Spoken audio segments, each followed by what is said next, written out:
Hey there, Sean Terry here, flip2freedom.com, and I want to come to you with a big question I get all the time is how do I double my wholesale fee? Now, wholesale fee is you get a property under contract, right?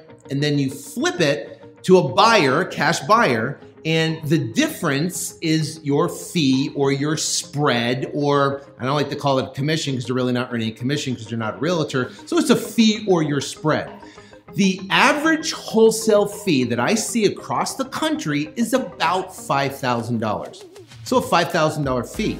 So what I'm going to talk about is a unique technique that you can use to double, if not triple, your wholesale fee that can make a massive difference in your business. Think about this real quick.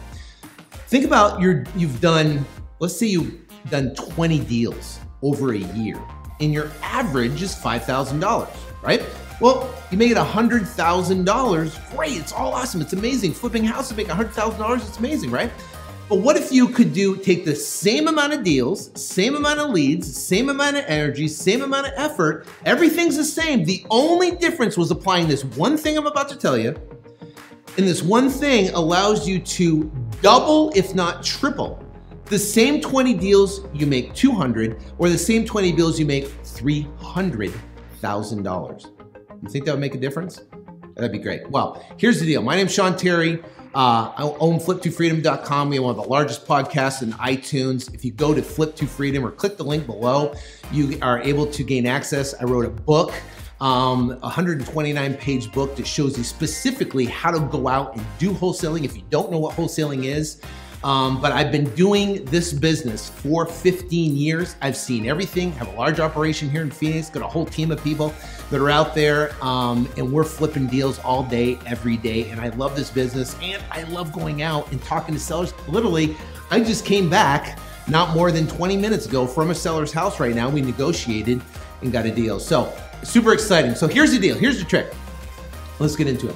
So the bottom line is that when you are coming up with your numbers, right? When you're doing, and what we call is getting your file together in what's called a 9-step seller conversion sequence, the first step is getting your file. You've got your 2 contracts, you've got your letter of authorization number, you've got your lead sheet, you've got your 3 low comps that you're talking. So you're getting your file together in this 9-step seller conversion sequence. Now, when you're doing that, you have to determine your exit number, right? You have to determine. So you got to figure out what the property's worth. And let's give an example, right? Okay, I'll give an example. I just came from this house, right? The comps are 185 to 206. So on the 185, right, our exit number is roughly 70%. Here in Phoenix, a little bit more competitive. And we don't do the 70% less repairs, less fees. It's just literally 70%. It'd probably fly off the shelf at 70%. 70%, roughly 185, we're talking about 129. So 129, right, is our exit number. So I had to go in figuring out ARV exit number first, prior, obviously, to meeting with the seller. So now I got my exit number at 129. So what most people do is they go, I'm gonna build a spread in of 10 grand. So then they go, I'm gonna offer 119. But you cannot offer a seller $119,000 because they're going to negotiate with you just like everybody else would do. So it ends up being 119, and then it ends up being 120, 121. Now you're at 121. You sign the contract at 121. They're happy. You're somewhat happy. You're going, hey, at least I'm making a deal, making a spread. Then you go to closing. You turn around and sell it. You pay the closing cost fees or whatever. And next thing you know, you're left with $5,000 or $6,000, right? That's typically what happens in the business. So what I'm saying is this, on a different scale, is get your exit number at the 129. Then you're gonna have your goal, you're gonna have your max allowable offer. Now the max allowable offer, who's that determined by? You, right? You determine your max allowable offer. So instead of doing 10, because you know there's gonna be negotiation, put 20, right? So, 129, put 109 is your max allowable offer, max allowable offer. So once you do that, that's gonna build in 20. Now we're gonna go a step further of how you get monster spreads. These are how you get massive spreads in your business, is what you do. And if you have, see, here's the thing, when negotiation, the first rule of thumb is whoever names the first number first loses, right? We all know that, right? But what happens is, like, I met with this lady, and she obviously knows that, so she would not give me a number whatsoever. She would not give me a number, right? So if someone's not giving you a number, you have to, when you come out with a super low number, but you have to give yourself a way out of that super low number, right? To be able to jump up in price.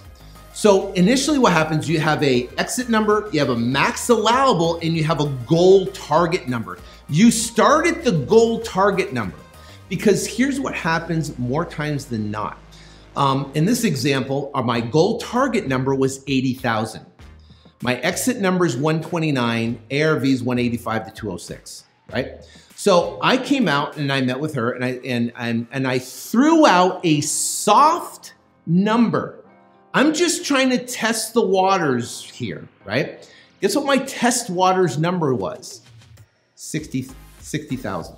So I said, well, you know, based upon the renovations and I had a comp, you know, a comp on a property, showed about like $90,000. So I said, you know, based upon that, you know, renovation, I'm going to be around 60 or 70,000, right? And in that particular case, there's a couple things. There's three things that's going to happen in that situation. Number one, a seller's going to go, well, you know, if you can do 60, you know, let's do 60. And you will sign the contract at $60,000. Why do I know that? Because I've done it countless times. Well, if you can do 60, I'll take 60 and let's just get it done, right? So boom, $60,000, exit price 129. It's a pretty good deal, right? So the next thing that happens is the second thing that's gonna happen, they go, well, you know, 60,000, I really wanted to be at 75. So what do, right? You go, 75? 75?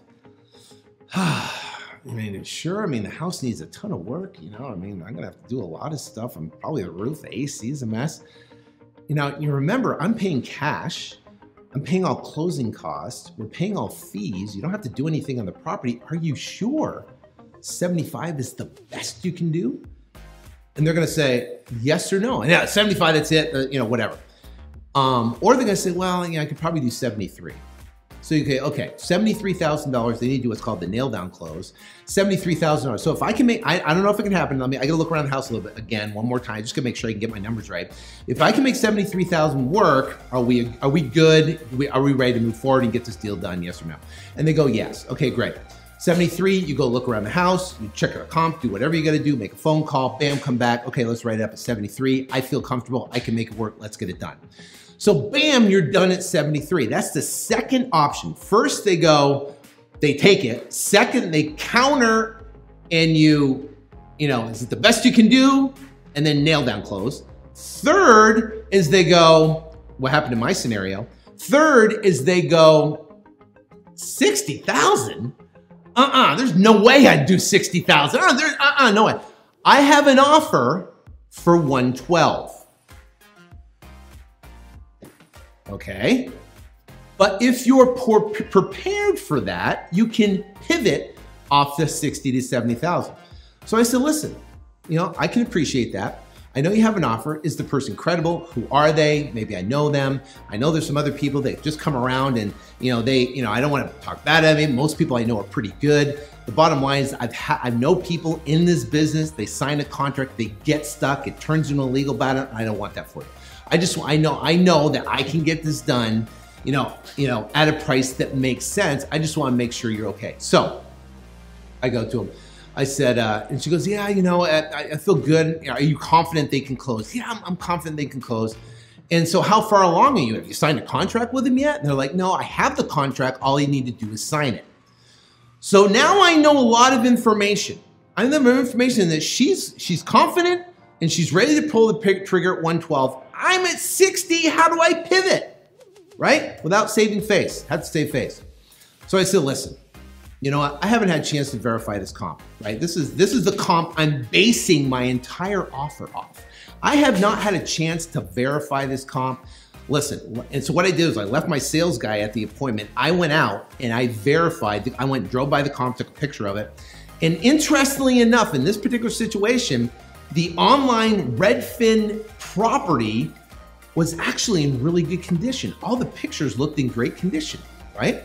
Then I go out to the property, and what do I find? The property's trashed, right? The property's completely trashed. It's a mess. So obviously there's a big difference. So I took a picture of it. I went back to the seller. I said, listen, you know what? I was assuming the property was in great condition. I was assuming this comp was real comp, right? It was fixed up, sold, $90,000. It's obviously not. I made a mistake. I didn't have time to verify it before I got here. The bottom line is this is a bad comp. So based upon what's going on in the neighborhood, after driving around, putting due diligence into it, I think I can get you 115. So I had to discredit the comp, right? I had to go drive around and look at the comps in the area, and I did 115. Now our exit's gonna be 129, still a $15,000 deal, still better than $5,000, right? But you have to kind of play that because you never know. I've had people I put out there and they go, hey, you know, $60,000. They go, you know, if you give me 70, I can make it work. You never know. It's like you're kind of fishing to kind of see where they need to be on the property, right? Now, $60,000, $70,000, even $80,000 on that property. You know what? I know for a fact we could get it done. We could get it done quickly. 115 makes me nervous. I can tell you that. Even with an exit number, with the condition of the property, the amount of renovations needed, it does make me nervous. But I know we can get it done, but it makes me a little nervous. So the bottom line is in this whole scenario right here is that basically the method is you have to have a goal target number, then you have to have a max allowable offer, and then you have to have your exit number. And if you have all those three numbers in place, then you can go in, you can start talking to the seller, you're trying to get a number out of them as fast as possible, and then you can turn around.